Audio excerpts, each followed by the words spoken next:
Good morning, students. Today we are going to start part 4 of nationalism in India. पिछले video में हमने non cooperation movement के बारे में पढ़ा, how it was called off by Mahatma Gandhi. Due to Chauri Chaura incident, Mahatma Gandhi called off the non cooperation movement. उसके बाद में क्या हुआ? These are the following topics by which we start this video: Swaraj Party, effect of economic depression, Simon Commission, Dominion status and RTC means round table conference, and Lahore session. आपको बिल्कुल ध्यान से सुनना है and watch complete video without skipping any part of this video, ताकि आप अच्छे से समझ पाए. सबसे पहले बात करते हैं स्वराज पार्टी. पिछले वीडियो में हमने चोरी चोरा इंसिडेंट के बारे में पढ़ा कि on 5 February 1922 a police station at Chori Chora was set up fired by the peasants and farmers and by the people crowd there, in which 22 policemen were burnt alive. तो इस इंसिडेंट से दुखी होकर महात्मा गांधी ने मूवमेंट को वापस ले लिया. He called off the movement. लेकिन इस डिसीजन से बहुत सारे लोग खुश नहीं थे. Within the Congress, many leaders were not happy with this decision of Mahatma Gandhi, and they thought the movement could be continued. And because the government was very close to take the decisions regarding Swaraj, so regarding India, लेकिन महात्मा गांधी ने movement वापस लेके अच्छा नहीं किया.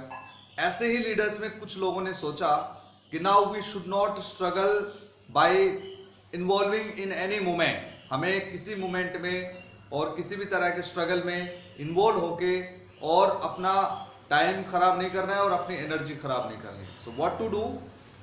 Provincial councils, ये provincial जो councils थी, provincial councils, these were set up according to government of India act 1990. इसमें सेटअप की गई. तो कुछ लोगों ने डिसीजन लिया कि हमें क्या करना चाहिए, इन इलेक्शंस में, प्रोविंशियल काउंसिल इलेक्शंस में पार्टिसिपेट करना चाहिए, and we should reach in the provinces councils, and after that we should oppose the British policies. वहां से हम कुछ कर सकते हैं, मूवमेंट से कुछ नहीं हो सकता. ऐसे ही लीडर्स में नाम आता है CR Das, Chittaranjan Das and Motilal Nehru, father of Pandit Jawaharlal Nehru, Motilal Nehru. These were two main leaders who set up a party in 1923 that was known as Swaraj Party. Right? तो स्वराज पार्टी एस्टेब्लिश क्यों हुई? This is the first thing. आपको पता लग गया क्यों स्वराज पार्टी का एम क्या था. What was the aim of Swaraj party? The main aim of Swaraj party to take participation in the provincial council elections, reach in the councils after winning elections, and to oppose the British policies in the councils to change the laws, rules and regulations formed by the British. So this was the main aim of Swaraj Party, set up by CR Das and Motilal Nehru. लेकिन कुछ लोग कांग्रेस में थे जो कुछ और radical changes चाहते थे. They were wanting more and more agitating and other radical changes like Subhash Chandra Bose and पंडित जवाहरलाल नेहरू. इसके बाद हम आते हैं स्वराज पार्टी के बाद effect of economic depression. Economic depression world wide economic depression था जो 1929 में पूरी तरह से स्टार्ट हुआ with the clashing of New York stock, right, economic stock, जिसको हम क्या बोलते हैं, wall street exchange. Wall street exchange जब क्लैश हुआ उस समय ये स्टार्ट हुआ. लेकिन इंडिया में 1926 से और 1930 के बीच में एग्रीकल्चरल डिप्रेशन देखने को मिला. एग्रीकल्चर, क्योंकि एग्रीकल्चरल जो प्रोडक्ट्स थे उनकी जो प्राइसेस थी, राइट, वो अफेक्टेड हुई, and these fell down due to which the peasants were facing the problem to sell their agriculture products. तो उनको ये दिक्कतें स्टार्ट होगी और इस तरह से लोगों में एक तरह से डिससेटिस्फैक्शन की फीलिंग आई, और in the villages it was completely turned into turmoil. So this was the dissatisfaction among the people in the villages due to this was the effect of economic depression from 1926 to 1930. Clear? और जो world में great economic depression जो आया था 1929 में start हुआ, अक्टूबर 1929, and till it was affected till 1935, keeping effects on the different countries in the world. अब इसके बाद आते हैं साइमन कमीशन. अब ये जो इकोनॉमिक डिप्रेशन था, इसकी वजह से गांव में तो डिससैटिस्फैक्शन फैला हुआ था, सिटीज में the people were raising the demands for Swaraj. Clear? तो इसलिए, और दूसरी बात क्या थी कि लोगों को लग रहा था कि गवर्नमेंट ऑफ इंडिया एक्ट 1919 में बहुत सारी कमियां हैं, खामियां हैं, जिनको दूर करना चाहिए. इसलिए ब्रिटिश पार्लियामेंट ने एक कमीशन अपॉइंट किया. कब किया? नवंबर 1927. A commission was appointed by the British government November 1927. This commission consisted of 7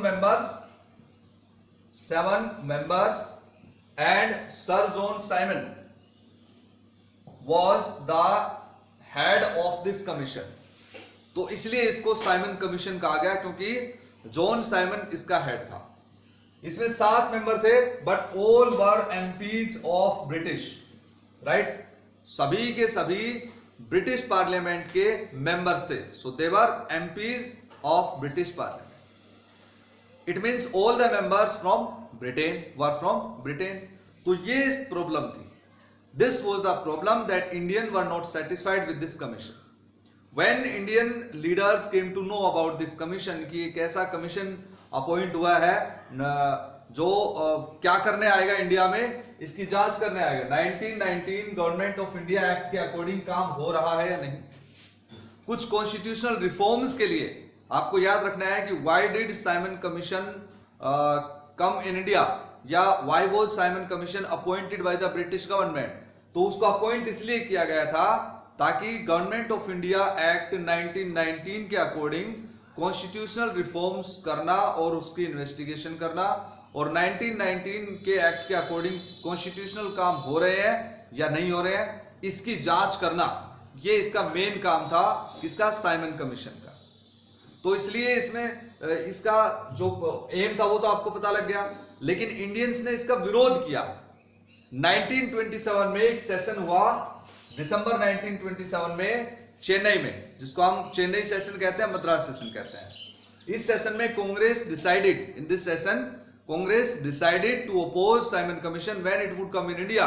जब भी ये भारत में आएगा हम इसका विरोध करेंगे, क्योंकि ये एक अच्छा कमीशन नहीं है. Because it consisted of 7 members, all are Britishers, not a single Indian member. कोई भी इंडियन नहीं है, इसलिए हम इसका विरोध करेंगे.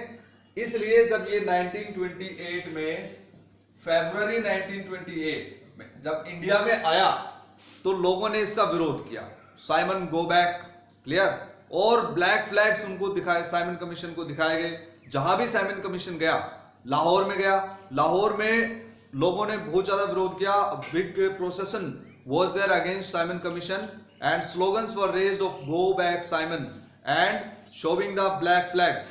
Police used the lathi charge on the crowd. Peaceful procession. On the peaceful procession, lathi charge was used by police, in which Lala Lajpat Rai wounded. उनको काफी जो है चोटें आई थी, और बाद में उनकी डेथ भी हो गई थी लाला लाजपत राय की. तो ये भी आपको याद रखना है कि साइमन कमीशन का विरोध करते हुए लाला लाजपत राय को जो है लाठी चार्ज का सामना करना पड़ा.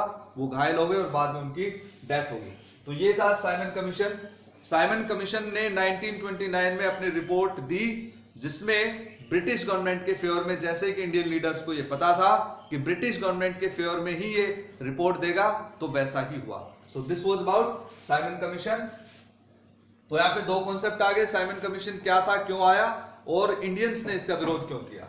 After that we are coming to the dominion status and RTC. इसी बीच लॉर्ड इरविन, जो उस समय इंडिया के वॉइसरॉय थे, लॉर्ड इरविन, इन्होंने dominion status October 1929 he declare dominion status for India and round table conference. उन्होंने बोला कि किसी को मतलब परेशान होने की जरूरत नहीं है, you have to be provided with the dominion status. उन्होंने डिक्लेरेशन कर दिया और इसके ऊपर अलग से वीडियो बनाएंगे जिसमें डोमिनियन स्टेटस के बारे में आपको थोड़ा डिटेल से बताएंगे। इसके बाद राउंड टेबल कॉन्फ्रेंस का उन्होंने डिक्लेरेशन किया कि इंग्लैंड में एक राउंड टेबल कॉन्फ्रेंस होगा जिसमें इंडिया से रिलेटेड सभी प्रॉब्लम्स को सोल्व किया जाएगा and all kinds of reforms would be discussed in the round table conference and including all the political parties would be invited in this conference. तो ये था आरटीसी। इसके बाद आते हैं Lahore session. Clear, it's very simple thing. Lahore session के बारे में अभी आपको थोड़ा डिटेल से बताते हैं। So Lahore session, it was the December session of Indian National Congress, December 1929, and the president of this commission is this session was Pandit Jawaharlal Nehru. Now the leadership of Congress came into the new hands and young hands of Pandit Jawaharlal Nehru because he was the president of this session, Lahore session. इस session में क्या special feature थी आपको बताते हैं। आपको याद रखना है कि लाहौर सेशन जब हुआ दिसंबर 1929 में, तो ना तो इंडियन लीडर जो है डोमिनियन स्टेटस से सेटिस्फाइड हुए और ना ही declaration of round table conference से। तो उन्होंने क्या यहां पे प्रपोजल पास किया in the Lahore session, the proposal of Purna Swaraj, कि हमें पूरा स्वराज चाहिए। We want complete independence, complete independence, ये उन्होंने प्रपोजल पास कर दिया कंप्लीट इंडिपेंडेंस का। और पूर्ण स्वराज मींस कंप्लीट इंडिपेंडेंस, कि हमें इससे नीचे कुछ भी नहीं चाहिए, राइट। कंप्लीट इंडिपेंडेंस पंडित जवाहरलाल नेहरू की प्रेसिडेंटशिप में। दूसरा इसमें प्रपोजल ये था कि अगर हमारी डिमांड्स को नहीं माना गया तो हम सिविल डिसोबीडियंस मूवमेंट स्टार्ट करेंगे, सीडीएम, सिविल डिसोबीडियंस मूवमेंट, जिसमें कुछ डिमांड्स थे। इसमें प्रपोजल पास किया because some laws were against Indians, जैसे सॉल्ट लॉ, सॉल्ट एक्ट भी कहते हैं इसको, सॉल्ट लॉ कहते हैं। इसके अकॉर्डिंग ब्रिटिश ने इंडियंस पे सॉल्ट बनाने का राइट्स जो वो छीन लिया और सॉल्ट प्रोडक्शन का मोनोपोली अपने हाथ में ले लिया, राइट। मतलब मोनोपोली मींस कि वही नमक बना सकते हैं और उन्हीं के अंडर में सर्विलेंस में क्या होगा, जो सोल्ट मैन्युफैक्चरिंग है वो होगा, राइट। तो ये तो इससे क्या हुआ, सोल्ट एक्ट से नमक की कीमतें बढ़ गई, राइट। और पुअर पीपल भी ये सोचने लगे कि सोल्ट जो है इतना महंगा क्यों हो गया, right. And salt was the basic need of all the people and it was considered very means important for all the people, rich and poor, की सबका राइट है नमक के ऊपर। ठीक है, आपने सुना होगा सरदार मैंने आपका नमक खाया है।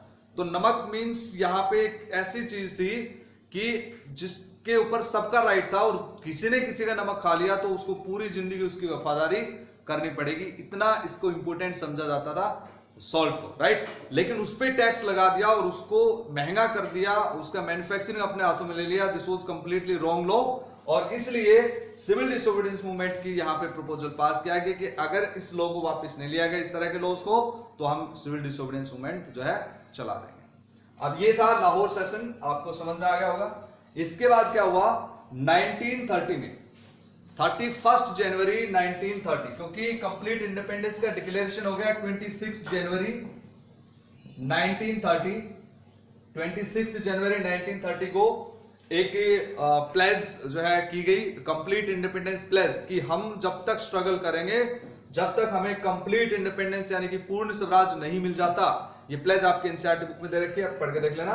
तो ये डिक्लेरेशन था, लेकिन इससे काफी कम लोग आए, मतलब it was not so effective, but still the people were not satisfied with the British government even after the declaration of dominion status and round table conference. तो पहले राउंड टेबल कॉन्फ्रेंस में तो कांग्रेस ने पार्टिसिपेट नहीं किया था, लेकिन इसके बाद क्या हुआ 31 जनवरी 1930, Mahatma Gandhi wrote a letter to Viceroy Lord Irwin with 11 demands। कितनी डिमांड्स? 11 डिमांड्स उन्होंने रखी।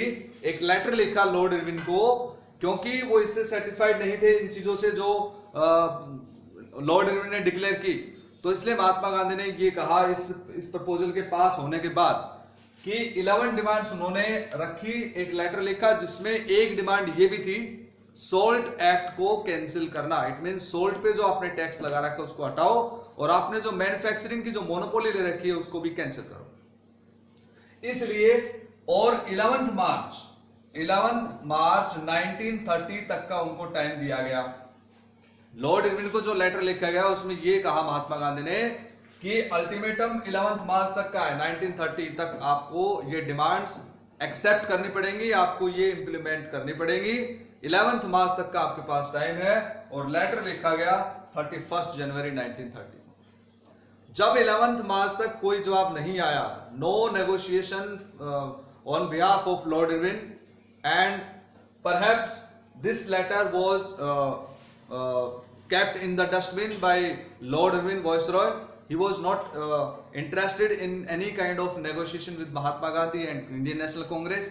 तो इसलिए 12 मार्च को महात्मा गांधी ने एक स्टेप लिया जिसके बारे में अभी डिस्कस करेंगे। So 3.1 the next topic is the Salt March and Civil Disobedience Movement.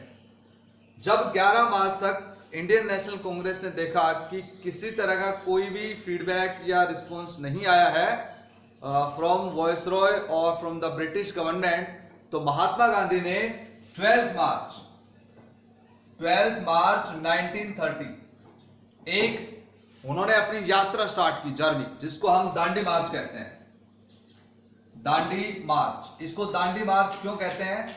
क्योंकि महात्मा गांधी ने ये जर्नी साबरमती आश्रम से स्टार्ट की। कहां के लिए? Dandi situated on the sea coastal near Surat on in Gujarat के पास में, जो गुजरात में सी कोस्टल एरिया पे दांडी सिचुएटेड है और वहां की जो है उन्होंने यात्रा स्टार्ट की। The total distance was 240 miles, right. और ये यात्रा उन्होंने अपने 78 फॉलोअर्स के साथ स्टार्ट की, 78 followers, and within 24 days means 10 miles per day, 24 दिन में उन्होंने यात्रा स्टार्ट की। 12 मार्च 1930 को यात्रा स्टार्ट की और उसके बाद he reached on 6 April 1930. It is also known as Salt March. क्यों कहते हैं इसको सॉल्ट मार्च? क्योंकि महात्मा गांधी ने इस जर्नी को इसलिए स्टार्ट किया था क्योंकि वो सोल्ट एक्ट को तोड़ना चाहते थे। He wanted to break salt law, तो इसलिए उन्होंने दांडी के लिए यात्रा की, क्योंकि दांडी समुद्र के किनारे और वहां पे नमक जो है वो बनाया जाता था। तो महात्मा गांधी ने 6 अप्रैल 1930 को दांडी पहुंचकर और उन्होंने नमक बनाया। By boiling sea water he made salt and with making salt by Mahatma Gandhi the Salt Act was broken and this was the beginning of Civil Disobedience Movement. Civil Disobedience Movement की स्टार्टिंग होगी। तो ये आपको याद रखना है। सोल्ट को क्यों सेलेक्ट किया महात्मा गांधी ने कि सोल्ट एक सिंबल बन गया सिविल डिसोबीडियंस मूवमेंट का? क्योंकि सोल्ट एक ऐसी कमोडिटी, जैसे हमने बात की, कि इसके ऊपर रिच, पुअर, मिडिल क्लास सभी लोगों का इक्वल राइट था और किसी तरह का इसमें कोई भी प्रॉफिट कमाना और लॉस होना इस तरह की चीजें नहीं देखी जाती थी सॉल्ट में। तो ये एक बहुत ही अच्छी और ये बात थी इसमें इंडियन सोसाइटी में। It was considered very important commodity, but British government pass the salt law and put the high taxes on salt, जिससे महंगा हो गया और इससे गरीब लोगों को दिक्कत आने लगी। तो महात्मा गांधी ने ज्यादा लोगों का सपोर्ट लेने के लिए सॉल्ट को सेलेक्ट किया कि उसको एक सिंबल बनाया जाए मूवमेंट का। Salt became the symbol of, जिस तरह से नॉन कोऑपरेशन मूवमेंट में khadi became the symbol of the movement, in this way the salt became the symbol of civil disobedience movement in 1930। तो इस तरह से 6 अप्रैल 1930 को सीडीएम स्टार्ट हो गया। This was Dandi March, salt march, आपको याद रखना है। ये महात्मा गांधी ने 12 मार्च 1930 को स्टार्ट की और 6 अप्रैल को वहां पे पहुंच के उन्होंने नमक बनाया और इस तरह से सिविल डिसोबीडियंस मूवमेंट स्टार्ट हो गया। Come to the next topic. So after the beginning of civil disobedience movement, this marked the beginning of this movement, and then how was this movement different from non cooperation movement? Basic difference क्या था NCM यानी कि non cooperation movement और CDM civil disobedience movement? देखो NCM में स्वदेशी and boycott movement था, जिसमें अपने देश की चीज़ों का यूज़ करेंगे और विदेशी चीज़ों को बायकॉट करेंगे। सेम चीज़ यहाँ पे भी थी CDM में भी, बट बेसिक डिफरेंस ये था कि यहाँ पे तो सिर्फ क्या था कि we will not cooperate the British government, हम ब्रिटिश गवर्नमेंट को कोऑपरेट नहीं करेंगे। लेकिन CDM में कोऑपरेट नहीं करेंगे ये भी था, और साथ में एक और चीज़ थी ब्रेकिंग ऑफ लॉज, कि हम कानूनों को तोड़ेंगे, जो बेकार कानून है, ख़राब कानून है जो ब्रिटिश ने बनाए, जो इंडियंस के लिए अच्छे नहीं है, उन लॉज को तोड़ा जाएगा। तो breaking of laws was the main feature of CDM and non cooperation was the main feature of non cooperation movement. तो ये दांडी मार्च के इसमें था। तो after that thousands in different parts of the country broke the salt law. अब ये effect था इसका, जो हम CDM की बात करते हैं, जैसे ही सिविल डिसोबीडियंस मूवमेंट स्टार्ट हुआ तो लोगों ने सॉल्ट लॉ को तोड़ना स्टार्ट कर दिया, कॉलोनियल लॉज को अपोज करना शुरू कर दिया, and they manufactured salt and demonstrated in front of government salt factories. As the movement spread, foreign cloth was boycotted, liquor shops were picketed, peasants refused to pay revenue and चौकीदारी taxes, लोगों ने tax देने से मना कर दिया, गांव वालों ने, जो गांव में ऑफिशियल्स थे उन्होंने रिजाइन कर दिया, and in many places forest people violated forest laws. Forest laws क्या थे कि जैसे कैटेगरीज बनाई हुई थी, reserve forest, permanent forest and protected forest. तो इसलिए रिजर्व फॉरेस्ट में उन्होंने लकड़ियां काटना शुरू कर दिया, अपने कैटल को वहाँ पे ग्रेजिंग वहाँ पे स्टार्ट कर दी, और जो फॉरेस्ट लॉज थे उनको तोड़ना शुरू कर दिया। So this was the main progress of civil disobedience movement. अब इससे कॉलोनियल गवर्नमेंट जो है वो काफ़ी ज़्यादा टेंशन में आ गई, and after that it began arresting the Congress leaders one by one. This led to violent clashes in many places when Abdul Ghaffar Khan, जिनको हम फ्रंटियर गांधी के नाम से जानते हैं आज, he was a devout disciple of Mahatma Gandhi, was arrested in April 1930 in Peshawar, right? Peshawar जो आज पाकिस्तान में, उस टाइम तो इंडिया में ही था। Facing armoured cars and police firing, इस तरह से लोगों ने अपोज किया। Many were killed a month later when Mahatma Gandhi himself was arrested. Industrial workers in Sholapur attacked police post, right? आपको याद रखना है, जब महात्मा गांधी को अरेस्ट किया गया था तो शोलापुर में लोगों ने पुलिस पोस्ट पे अटैक किया, म्यूनिसिपल बिल्डिंग्स पे अटैक किया, लॉ कोर्ट्स और रेलवे स्टेशन पे भी अटैक किया, और इस तरह से it symbolised the British rule, क्योंकि ये गवर्नमेंटल चीज़ें सारी ब्रिटिश रूल की सिंबलाइज थी।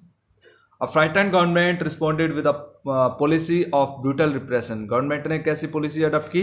ब्रूटल रिप्रेशन मीन्स उन्होंने बहुत ही मतलब क्रुएल्टी के साथ में लोगों के साथ ट्रीट किया, उनको लाठीचार्ज किया, फायरिंग की, अरेस्ट किया। Peaceful satyagrahis were attack, women and children were beaten, and about 1 lakh people were arrested. ये भी आपको याद रखना है। इस तरह की सिचुएशन में महात्मा गांधी ने दोबारा से एक बार मूवमेंट को वापस लेने का डिसीजन लिया। क्यों लिया? क्योंकि उस समय एक इम्पोर्टेंट जो है मीटिंग हुई लॉर्ड इरविन के साथ। ये मीटिंग क्यों हुई? क्योंकि round table conference, first round table conference was going to organise in London. इसके लिए ब्रिटिश पार्लियामेंट से दबाव आया। रेमजे मैकडोनल्ड उस टाइम ब्रिटेन के प्राइम मिनिस्टर थे, रेमजे मैकडोनल्ड।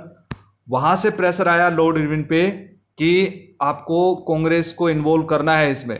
तो कांग्रेस को इन्वॉल्व करने के लिए मूवमेंट चल रहा था, क्योंकि कांग्रेस इन्वॉल्व नहीं होना चाहती थी, और फर्स्ट राउंड टेबल कॉन्फ्रेंस में पार्टिसिपेट नहीं किया। Now the second round table conference was going to be organised in 1931। तो इसलिए प्रेशर था कि सेकंड में तो कम से कम कांग्रेस को इन्वॉल्व करना चाहिए।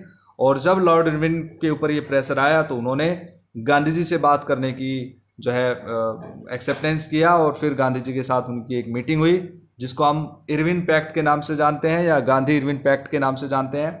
It is also known as Delhi pact, Delhi pact, right. It was on 5 March 1931। इसके अंदर क्या था कि एक तो राउंड टेबल कॉन्फ्रेंस में पार्टिसिपेट करने की बात कांग्रेस ने एक्सेप्ट कर ली, और दूसरी बात थी कि गवर्नमेंट जो है वो एग्री हो गई कि जितने भी मूवमेंट के दौरान हमने अरेस्ट किए लोग उनको छोड़ दिया जाएगा।